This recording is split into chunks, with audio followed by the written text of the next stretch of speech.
বিপ্লবী জীবনের ইতিহাস তুলে ধরেছেন। আল্লাহ পাক বলেন, মুহাম্মদ সাল্লাল্লাহু আলাইহি সাল্লাম আপনি স্মরণ করুন, ওয়াইদ ইবতালা ইব্রাহিম রাব্বুহু বিকালিমাত, যখন আপনার রব হযরত ইব্রাহিমের পরীক্ষা গ্রহণ করলেন। সুবহানাল্লাহ। ফাআতাম্মাহুন, হযরত ইব্রাহিম সফলতার সাথে আল্লাহর পরীক্ষায় উত্তীর্ণ হলেন। আল্লাহ পাক বললেন, ইন্নী জাইলুকা লিন-নাসি ইমামা, ইব্রাহিম তুমি আমার পরীক্ষায় উত্তীর্ণ হয়েছ, আমি তোমাকে মানব জাতির নেতা হিসেবে নির্ধারণ করব। মুসলিম জাতির জনক হযরত ইব্রাহিম আলাইহিস সালাম ওনার বিপ্লবী জীবন থেকে, ওনার সংগ্রামী জীবন থেকে আল্লাহ পাক মুহাম্মদ সাল্লাল্লাহু আলাইহি সাল্লামের উম্মতকে শিক্ষা দিয়েছেন। সুবহানাল্লাহ। ঈমানের পরীক্ষায় কিভাবে উত্তীর্ণ হতে হয়, ইসলামের পরীক্ষায় কিভাবে উত্তীর্ণ হতে হয়, আল্লাহর তাওহীদের পক্ষে কিভাবে সমাজ ও রাষ্ট্রে কাজ করতে হয়, তার বেনজির দৃষ্টান্ত আল্লাহ পাক কোরআন কারিমে দিয়েছেন হযরত ইব্রাহিমের মাধ্যমে। অসংখ্য পরীক্ষা দিয়ে উত্তীর্ণ হয়ে তিনি বিশ্ববাসীর নেতা হয়েছেন বলেন সুবহানাল্লাহ। আল্লাহ তাআলার আনুগত্যশীল বান্দাদের নেতা হতে হলে পরীক্ষা লাগে। কি লাগে? আর দুনিয়াবী দৃষ্টিকোণ থেকে নেতা হতে পরীক্ষা লাগে না। একটু রাজনীতি করলে, টাকা পয়সা থাকলে, চালাচামুন্ডা থাকলে নেতা হওয়া যায়। কিন্তু আল্লাহ তাআলার আনুগত্যের পথে নেতা হতে হলে পরীক্ষায় উত্তীর্ণ হতে হবে। পরীক্ষায় উত্তীর্ণ হওয়ার পরই আল্লাহ পাক হযরত ইব্রাহিমকে নেতা মনোনীত করেছেন বলেন সুবহানাল্লাহ।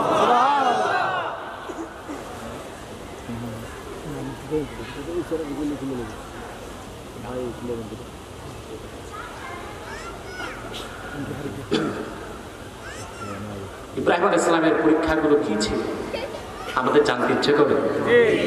আরে ভাই একটু জোরে বলেন না। ওনার প্রথম পরীক্ষা হয়েছে জ্ঞানের পরীক্ষা। সুবহানাল্লাহ। কিসের পরীক্ষা? ইলম, আকাল। ইলম এবং আকল। আল্লাহ মানুষকে শ্রেষ্ঠত্ব দিয়েছেন দুটো কারণে, ইলমের কারণে, আকলের কারণে। কিসের কারণে? ইলম এবং আকল। পশু পাখি যারা আছে, জীবজন্তু, ওদেরকে এলেম দেওয়া হয় না, আকল দেওয়া হয় না, ওদেরকে বুদ্ধি দেওয়া হয়। কি দেওয়া? মানুষের চেয়ে অনেক নিকৃষ্ট ইতর প্রাণীর বুদ্ধি মানুষের চেয়ে বেশি। এটা জানেন আপনারা? এই যে মৌমাছি দেখেছেন, কথা বলে, মৌমাছি যে ঘর বানায় দেখেছেন? সুবহানাল্লাহ। আপনার স্কুলে জ্যামিতি পড়েছেন, জ্যামিতি, ত্রিকোণমিতি পড়ছেন না? মৌমাছির প্রতিটা ঘর জ্যামিতি, ত্রিকোণমিতির হিসাবে তৈরি করা। তার কাছে কাঁটা নাই, কম্পাস নাই, কোন স্কুলে পড়ে নাই। আল্লাহ তাকে এত বুদ্ধি দিয়েছেন, সে গাণিতিক ভাবে, জ্যামিতিক হারে তার ঘর নির্মাণ করে। কোন কপাট নাই, কোন দরজা নাই, ফুল থেকে মূল্যবান মধু সঞ্চয় করে, স্টোর করে, জমা করে, কিন্তু মধু ঝরে ঝরে পড়ে যায় না। সুবহানাল্লাহ বলবেন। কত বুদ্ধি! আমার দৃষ্টিতে যত প্রকৌশল বিশ্ববিদ্যালয় বাংলাদেশে আছে, বুয়েট, রুয়েট, চুয়েট, ডুয়েট, সব ইঞ্জিনিয়ারের মাথা এক করলেও মৌমাছির ঘরের মতো একটা ঘর বানাতে পারবে না। তার বুদ্ধিটা আমাদের চেয়ে বেশি, কিন্তু তার এলেম নাই, আকল নাই। এলেম নাই, আকল নাই। ঠিক আছে? আপনারা বাবুই পাখি দেখেছেন? বাবুই পাখির ঘর দেখছেন? দেখবেন কি করে? এখন তো তাল গাছ কমে গেছে, আগে আমরা দেখতাম। সুনিপুণ দক্ষতায় বাবুই পাখি ঘর বানায়। ঘরটা ফ্লেক্সিবল, ঝুলন্ত, যত বাতাস হোক এটা নড়াচড়া করে ছিন্ন ভিন্ন হয় না। কি পরিমাণ বুদ্ধি আল্লাহ পাক তাকে দিলেন, সুনিপুণ দক্ষতায় সে তার ঘর নির্মাণ করে। ঝড় হয়, তুফান হয়, ঘর নষ্ট হয় না। তার দরজাটা উপর দিক থেকে নয়, তাও আবার নিচের দিক থেকে। সারা রাত সে ঘুম পারে, ডিম পারে, সেও পড়ে যায় না, ডিমটাও পরে নষ্ট হয় না। কত বেশি বুদ্ধি আল্লাহ পাক তাকে দিয়েছেন, চিন্তাও করা যায় না। ওর এলেম নাই, আকল নাই, বুদ্ধি আছে। কি আছে? বুদ্ধি আছে না? তাহলে বোঝা যায় পশু পাখির মধ্যে বুদ্ধিজীবী থাকলে থাকতে পারে, পারে কিনা? শীতকাল, সাইবেরিয়া থেকে অতিথি পাখি আসতেছে বাংলাদেশ, আসতেছে। চিন্তা করেছেন? হাজার হাজার মাইল দূর থেকে পাখিগুলো আসতেছে, উড়ে আসে। অথচ বিজ্ঞান প্রযুক্তির মাধ্যমে প্লেন তৈরি করেছে, যখন তখন উঠানো যায় না। প্লেন উঠতে এয়ারপোর্ট লাগে, নামতে এয়ারপোর্ট লাগে। যদি প্লেন যেখানে সেখানে নামতো, আমরা প্লেন তো লোকাল প্লেন বানাইতাম। ঢাকা, চিটাং রোড, দাউদকান্দি, কুমিল্লা, চিটাং। আমরা সুযোগ পাইলে কিছুই তো ছাড়ি না। একটি প্লেন আকাশে উঠতে কত প্রযুক্তি লাগে। এখন যে প্লেনগুলো আসতেছে, ড্রিম লাইনার, একটি ফ্লাইট প্লেনের দাম পড়ছে 1400 কোটি টাকা। একটা প্লেন ড্রিম লাইনার, যেটা সবচেয়ে নিউ ভার্সন। আমাদের বাংলাদেশের কয়েকটা হয়ে গেছে, আলহামদুলিল্লাহ। হ্যাঁ, এই প্লেন আকাশে উড়ে, পাইলট থাকে, কো পাইলট থাকে, ক্যাপ্টেন থাকে, ঠিক থাকে, রাডার আছে, জিপিআরএস আছে, অক্ষাংশ, দ্রাঘিমাংশ সব তারা দেখে। নতুন প্লেনগুলোতে এরকম সায়েন্টিফিক অ্যাচিভমেন্ট আছে, পাইলট 3.5 মাইল দূরে তুফান দেখতে পায়। তারপরে ঢাকা থেকে প্লেন সিঙ্গাপুর যাবে, প্রতি মুহূর্তে পাইলট এটিসি এয়ার ট্রাফিক কন্ট্রোলের সাথে যোগাযোগ রক্ষা করে। তারপর যদি কুয়াশা থাকে, যত বড় পাইলট আর প্লেন হোক, লো ভিজিবিলিটিতে প্লেন নামতে পারে না। কিন্তু একটি অতিথি পাখি, সে ক্যামব্রিজে পড়ে নাই, অক্সফোর্ডে পড়ে নাই, তার কোনো রাডার নাই, এটিসি নাই, জিপিআরএস নাই, সাইবেরিয়া থেকে উড়লো, হাজার হাজার মাইল পথ পাড়ি দিয়ে বাংলাদেশে এসে পেট ভরে মাছ খায়। মাছ দিয়ে পেটটা ভরে যায়, পরিতৃপ্তির সাথে আবার সে তার নিজ বাসভূমি সাইবেরিয়াতে ফিরে যেতে পারে কিনা বলে। তার বুদ্ধি কত বেশি!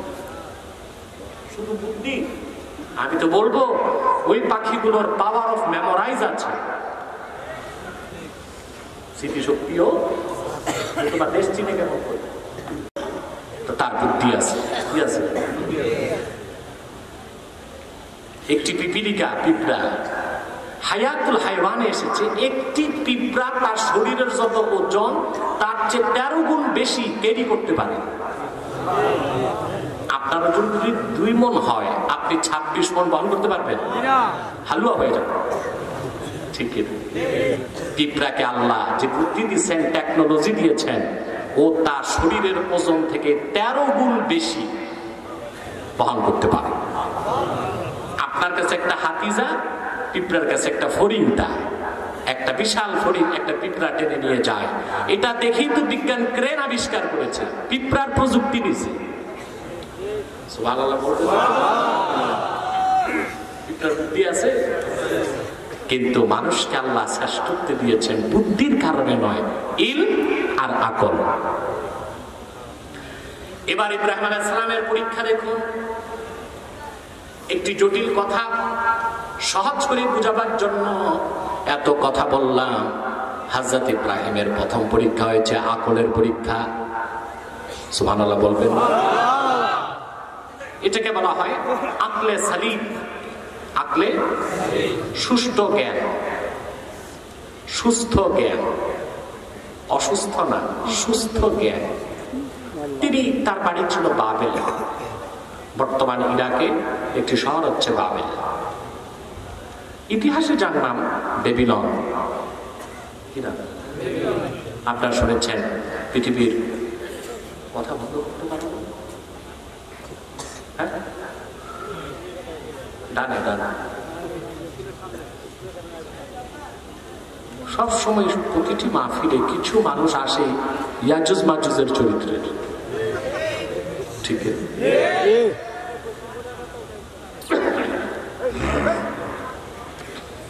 ভাই বন্ধুগণ, কথা শুনতেছেন? বুঝতেছেন? আপনার তো আবার কেচ্ছা কাহিনী বেশি শুনলেন। কোনটা?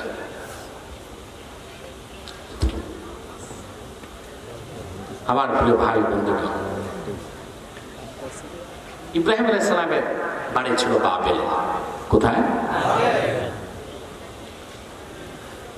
উনি যে জনপদে থাকতেন, তিনি ছাড়া প্রতিটি মানুষ ছিল বস্তু পূজারী, নক্ষত্র পূজারী, চন্দ্র পূজারী, সূর্য পূজারী, অগ্নি পূজারী, মূর্তি পূজারী। মহান আল্লাহর তাওহীদকে তারা বিশ্বাস করত না।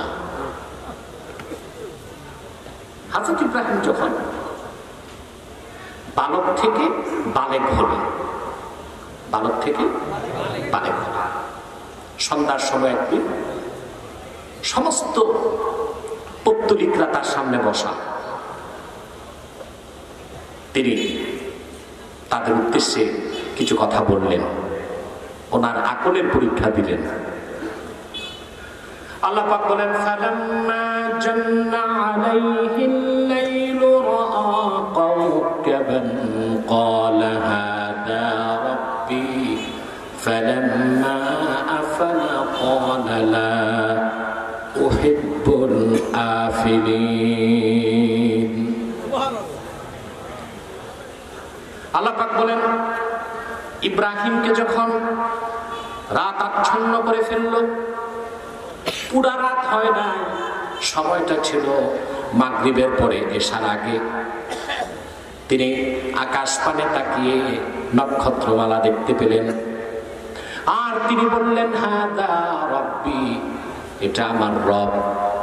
আল্লাহ পাক বলেন, ফালাম্মা আফালা ক্বালা লা উহিব্বুল আফিলিন।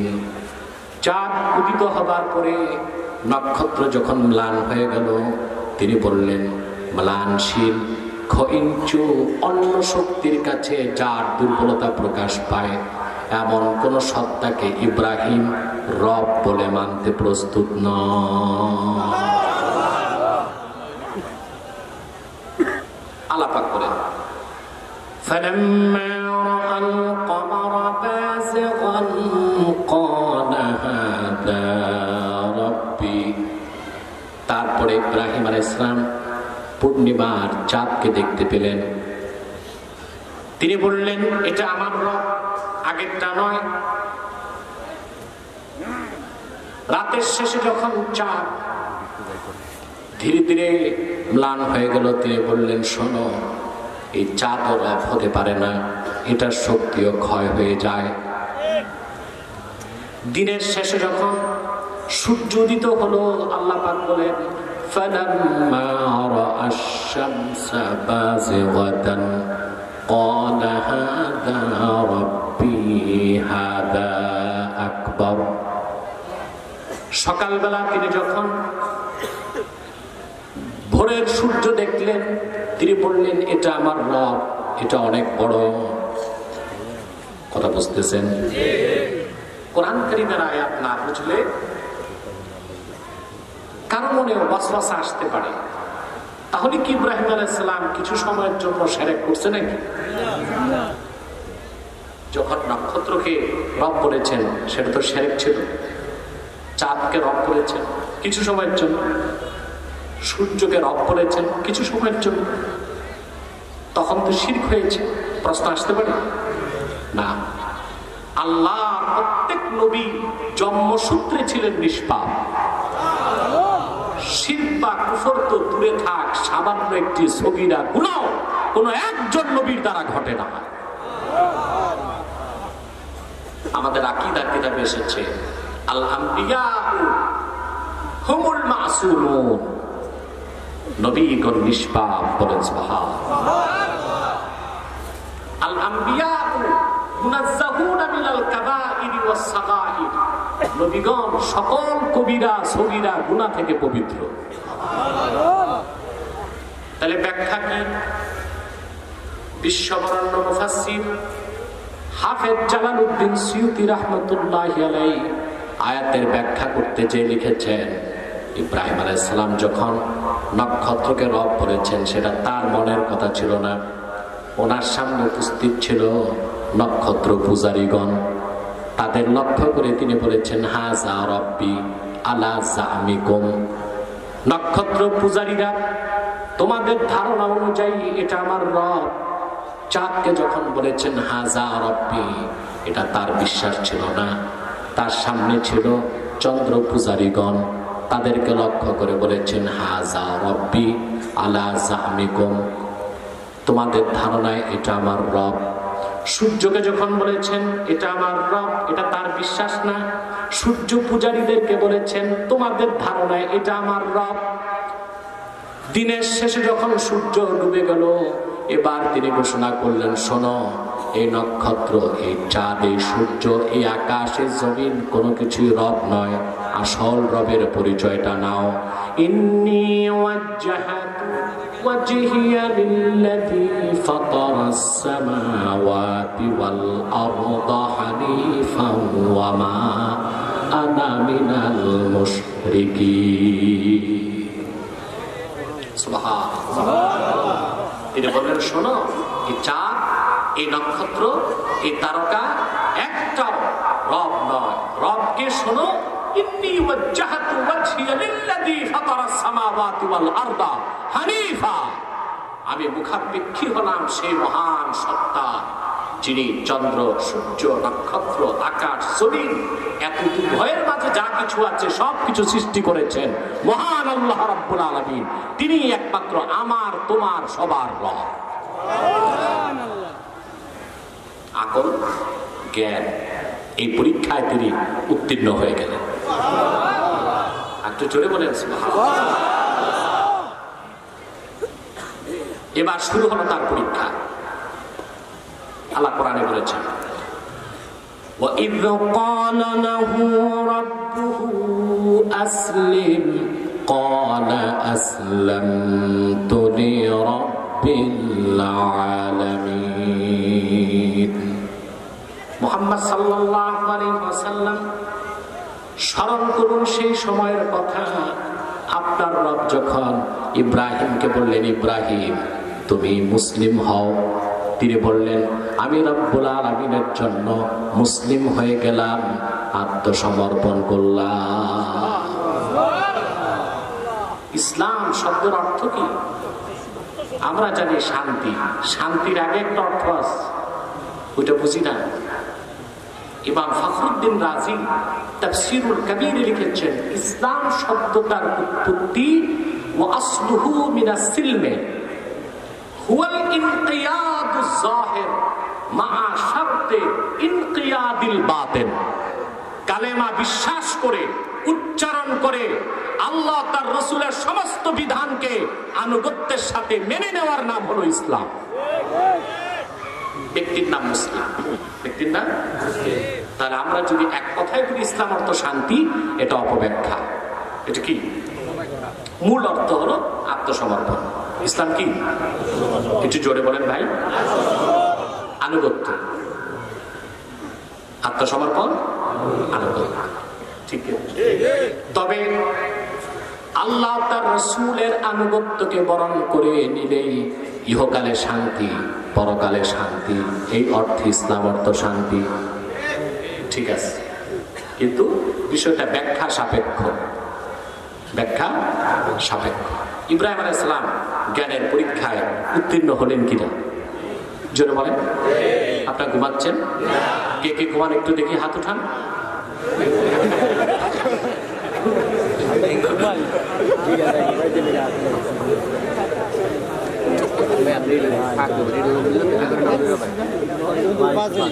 অনেক সময় দিয়েছে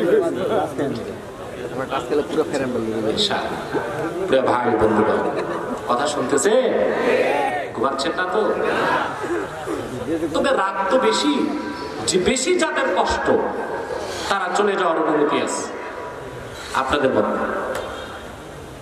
আমরা একটু কষ্ট করব না একটু দোয়া করে যাব গুনাহ মাফ করে, ঠিক কিনা? বসে না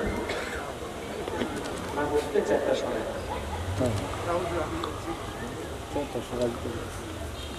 আমার কথা বোঝা যাচ্ছে? মাইকের আওয়াজ কানে পৌঁছতেছে? প্রিয় ভাই বন্ধুগণ, এবার আল্লাহর পক্ষ থেকে পরীক্ষা একের পর এক শুরু হয়ে গেল। প্রথম পরীক্ষাটাই আসলো জ্ঞানের পরীক্ষার পরে। সুবহানাল্লাহ, আপন জাতির সাথে সংগ্রাম। হযরত ইব্রাহিম আলাইহিস সালামের গোটা জীবনটাই ছিল সংগ্রামী জীবন।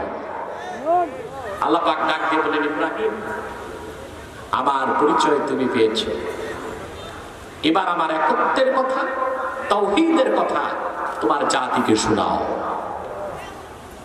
এটা সবচেয়ে কঠিন কাজ। একটু কথা মনে রাখবেন, ওয়াজ করা সহজ কাজ, বয়ান করা সহজ কাজ, সবচেয়ে সহজ পিড়ি মুড়ি দিন। সবচেয়ে সহজ কি? পিড়ি মুড়ি দিন। জিকির ফিকির করে, হালুয়া রুটি খায়, ঠিক কিনা? আর এখনকার বিশ্বাস তো ওয়াজও বেশি করে না।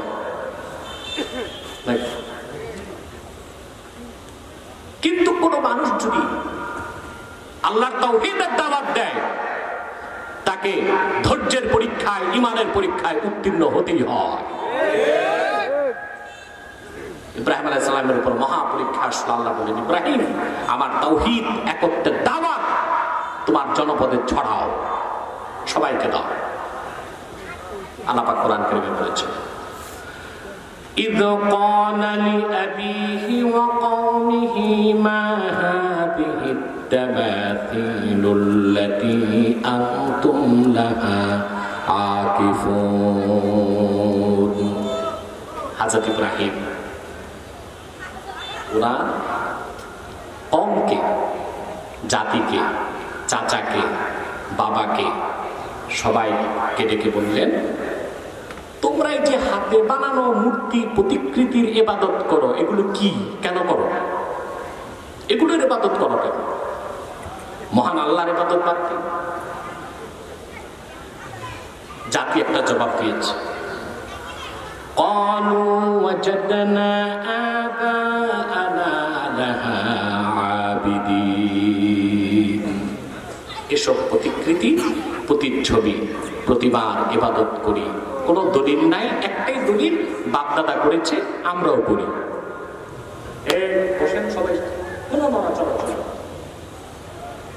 কথা বুঝতেছেন? দলিল কয়টা দিছে? বাপ দাদা করতে আমরাও। তারা দোহাই দিছে, চেতনার দোহাই, যে বাপ দাদার চেতনায় সমৃদ্ধ হয়ে আমরা এই কাজ করি। হযরত ইব্রাহিম আলাইহিস সালাম তখন বললেন, قال لقد كنتم أنتم وآباؤكم في ضلال مبين। তোমরা আর তোমাদের বাপ দাদা যারাই শিরক করেছে, তারা প্রত্যেকে সুস্পষ্ট গোমরাহিতে লিপ্ত আছে। তর্ক বিতর্ক বাড়তে লাগলো। এক পর্যায়ে ইব্রাহিম আলাইহিস সালাম কঠিন অ্যাকশনে চলে গেলেন। আল্লাহর নবীগণ কোন অপশক্তিকে কোনদিন ভয় পায় না। এই জন্য নবীগণের উত্তরসূরি যারা মুমিনগণ কখনোই সত্যের প্রচারে, তাওহীদের প্রচারে কোন নির্যাতনকারী নির্যাতন কিংবা কোন অপশক্তির রক্ত চক্ষুকে পরোয়া করার সময় পায় না, ঠিক কিনা বল? হযরত ইব্রাহিম কি বললেন? ঠিক আছে, আমার কথা মানবা না, এই পত্তলিকতাই করবা, এই মূর্তি পূজাই করবা? তো শোনো, وَتَاللَّهِ لَأَكِيدَنَّ أَصْنَامَكُمْ بَعْدَ أَن تُوَلُّوا مُدْبِرِينَ। ঠিক আছে, আমিও সিদ্ধান্ত নিলাম তোমরা বাড়ি যাওয়ার পর তোমাদের হাতে বানানো খোদাগুলোর ব্যাপারে আমি ডাইরেক্ট অ্যাকশনে চলে যাব। কোন অ্যাকশনে? শুধু বাড়ি যাও, কালকে এসে বাকিটা দেখবা। এটা কি আমার কথা না কোরআন কারীম? চলছে পরীক্ষা, চলছে পরীক্ষা। তারপর ইব্রাহিম আলাইহিস সালাম কি করলেন? আল্লাহ পাক বলেন فَجَعَلَهُمْ جُذَاذًا إِلَّا كَبِيرًا لَهُمْ لَعَلَّهُمْ إِلَيْهِ يَرْجِعُونَ। ইব্রাহিম আলাইহিস সালাম একটি শব্দ কুঠার নিলেন, যত হাতে বানানো খোদা আছে তাদের সবগুলো ভাঙলেন। ভেঙ্গে আল্লাহ বলেছেন জুদাদা, টুকরা টুকরা করে দিলেন। আল্লাহু আকবার। সবচেয়ে বড় মূর্তিটা নাকের মধ্যে কুড়ালটা টাঙ্গায় দিছে, ওটারে ভাঙলেন না।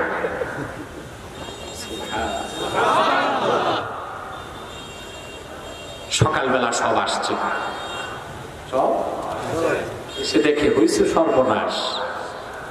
যত হাতে বানানো তাদের খোদা সব উপুত হয়ে পড়ে আছে, নাক কান সব সমান, টুকরা টুকরা হয়ে আছে। শুরু হয়ে গেল হইচই। তারা বলতে লাগলো قالوا من فعل هذا بآلهتنا إنه لمن الظالمين। এত বড় ধৃষ্টতা কে করল? যেই দেশের শাসক নমরুদ নিজেই মূর্তি পূজারী, ওই দেশে এই দুঃসাহস কার যা আমাদের খোদাগুলোরে ভাঙ্গা টুকরা টুকরা করে দিছে? এই সাহসটা কার হতে পারে? কিছু লোক বলল একজনের কাজ। সুবহানাল্লাহ। قالوا سمعنا فتى يذكرهم يقال له إبراهيم। একজন যুবক আছে আমাদের দেশে, এই মূর্তিগুলোরে গালিগালাজ করে। যুবক, লোকেরা তার ইব্রাহিম বলে ডাকে, সে ছাড়া এই কাজ আর কেউ করে না।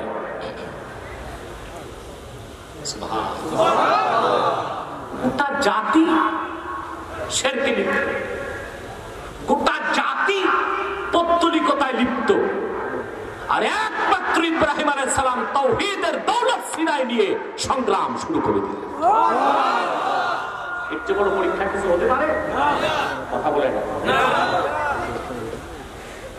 আমাকে বাংলাদেশের একজন খুব উঁচু মাপের রাজনীতিবিদ, এক কথায় বলা যায় থিঙ্ক ট্যাঙ্ক রাজনীতির জগৎ, তিনি আমাকে বললেন, আপনি যে তো কঠোর কথা বলেন, আপনার লোক কেমন আছে বুঝেন না? আর বললাম, যা আছে কোয়ান্টিটি কম হইল, কোয়ালিটি 100% আছে। তবে সেটার উপর ভরসা করে আমরা চলি না, কারণ আল্লাহ পাক কোরআন কারীমে বলেছেন وَمَن يَتَوَكَّلْ عَلَى اللَّهِ فَهُوَ حَسْبُهُ। আল্লাহর উপর যে ভরসা রাখে আল্লাহই তার জন্য যথেষ্ট। বিশ্বাস আছে আপনাদের? ইব্রাহিম আলাইহিস সালাম কি শিখালেন? তিনি একা, সব বিপক্ষে, সব শুধু ওয়াজে ক্ষান্ত হয়নি, আগে তো ওয়াজ করছে, তারপর গেছেন ডাইরেক্ট অ্যাকশনে, হাতুড়ি দিয়া সব নাক কান সমান করে বড়টার নাকে লটকাই দিছে। সুবহানাল্লাহ, কত লজ্জা লাগে।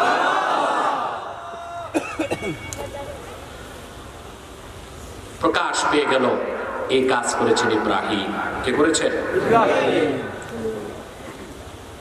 সংবাদ চলে গেল নমরুদের কাছে। নমরুদ তার ফোর্স পাঠালো, আটকা ইব্রাহিমকে অ্যারেস্ট করা হলো। এবার জিজ্ঞেস করা হলো তাকে, قالوا أأنت فعلت هذا بآلهتنا يا إبراهيم। ইব্রাহিম, কাজটা কি আপনি করছেন? কাজটা কি আপনি করছেন নাকি? এখন ইব্রাহিম আলাইহিস সালাম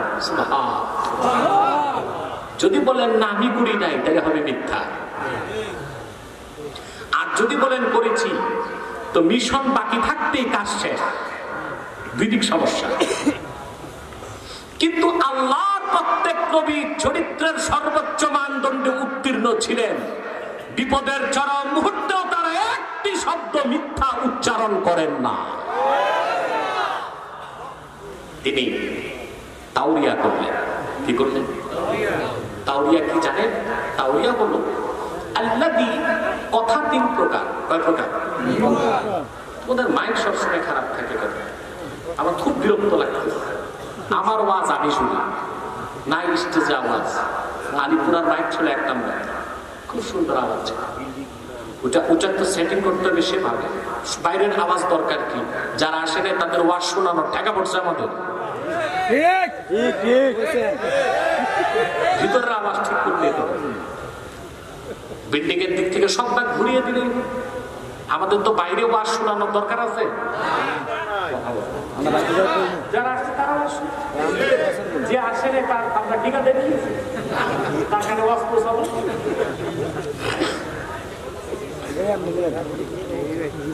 ভাই বন্ধু বান্ধব, কথা খেয়াল করছেন? কথা কয় প্রকার?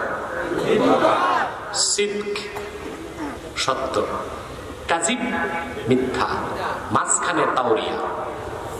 ইমাম বাইজাবি ব্যাখ্যা করেছেন আল্লাযী ইয়াহতামিলুল মা'নায়াইন, যে কথা দুইটা অর্থ রাখে।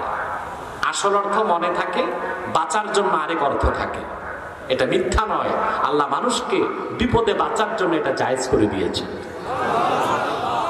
যেমন এখানে আপনি বসে আছেন, আর ঠিক আপনার দুই হাত ধরে আপনার বন্ধু বসে আছে ওয়ারেন্টের আসামি। কি? কিন্তু আপনি জানেন সে নির্দোষ, কোনোভাবে ওয়ারেন্ট হয়ে গেছে। থানা থেকে ফোন আসলো আপনাকে, বুঝলেন যে ওই লোকটা আছে নাকি, ধরতে আসবে পুলিশ। এখন আপনি ভাবলেন আপনার বন্ধু আর সে নির্দোষ, সে বেঁচে যাক। যদি বলেন নাই, মিথ্যা হবে।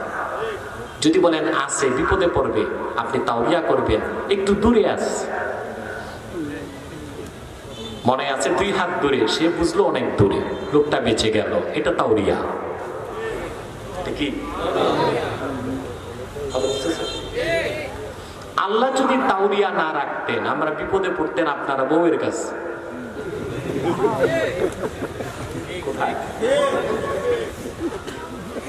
মহিলারা সহজে বুঝতে চায় না। আপনার পকেটে টাকা আছে কিনা এটা জানবে না, আপনার আবদার করবে, যাচ্ছ ঢাকা, বেনারসি শাড়ি নয় আনারসি শাড়ি আনতে হবে। এখন বেনারসি আর আনারসি কেনার টাকা তো নেই নাকি? বাড়িতে এসে যদি বলেন দেখি নাই, কিনি নাই, তাহলে আপনার ঘরে 144 চালু হয়ে যাবে। ঠিক কিনা? আপনি একটু তাওরিয়া করলেন। কি করলেন? তাওরিয়া কৌশল অবলম্বন করলেন। যে একটু খোঁজাখুঁজি করছিলাম, তেমন তো দেখলাম না, বেঁচে গেলেন।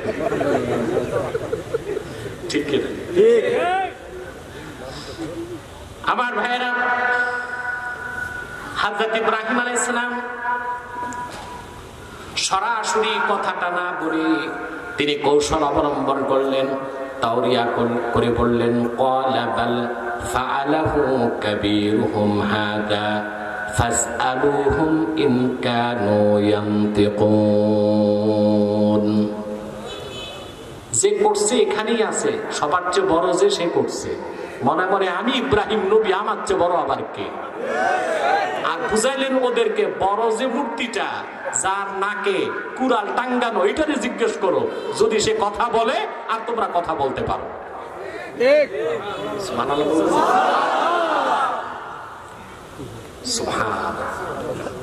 আল্লাহ নবীর একটি কথায় অসংখ্য মূর্তি পূজারের জ্ঞানের চোখ খুলে গেছে। ঠাকুরদেরকে ধরছে বাকিরা, ধরে বলল فرجعوا إلى أنفسهم فقالوا إنكم أنتم الظالمون। মাথা নত করে সব বেরিয়ে আসলো আর ঠাকুরদেরকে বলল, আসলেই তোমরা জালেম।